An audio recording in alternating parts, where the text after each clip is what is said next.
he's not like eternally experiencing that reality as an axiological truth. I don't even see, for me, I don't even know what it means to eternally experience something in the way that you're saying it. Because to Okay. me, All right, that's uh, fair. necessarily all action is temporal. So there's going to be a before and after to anything that's taking place in that way, including so-called experiences. So I'm not really sure I understand that. Secondly, I'm not sure why it would need to be the case that Allah or God needs to actually um, eternally, in the way that you said, experience something in order to value it. I don't see how that follows at all. He No, could but value something. yeah. You could Yo, value hey, something hey. without. Yeah, Oh, sorry, sorry. David S. Do you still want this on the screen or?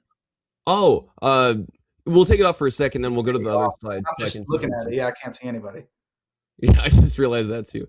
Yeah, we'll go to other slides too. Now that we're talking, I guess we can just use Yeah. faces again. So I'm saying I just don't see why God would need to eternally experience something in order to value it. I mean, let me ask it this way, because do you think that God values forgiveness?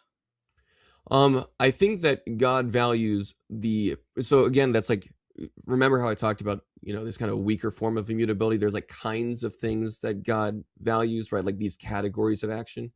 Which would also go for like Allah with weak immutability. I would say like there's these kind of things that God can see as like generally good categories based off things he's already doing, right? So I would say that God would see a loving set of actions or relationality between persons, like persons in love, as a good thing. So when he makes the creation, these like second order goods are now possible.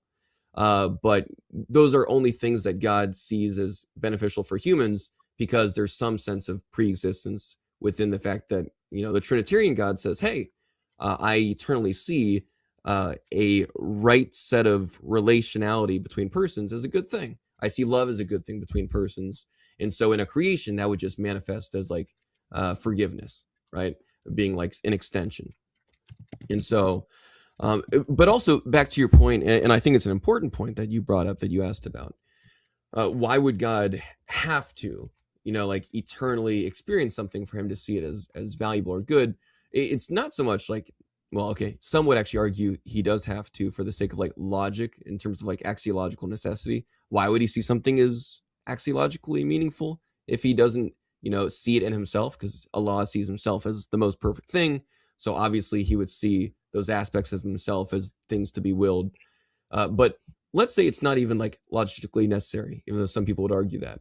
Uh, the God model that explains things best is the one who actually has a reason to see those things as like meaningful because he sees it within himself. So I would just say that it's strangely mysterious for Allah to eternally will or eternally desire, to interact with other persons and to be related to other persons and to reveal himself, make himself known to other persons if there's no other persons with which he's had that experience prior to creation. There's less mystery for the Trinitarian model of God, right? With the Trinitarian model of God, I'd say, oh, well, God eternally sees relationality of persons, right? These like persons in relationship, he sees it as a good thing. So of course he just would, that God makes more sense as the kind of God who would interact with his creation and see it as a good thing.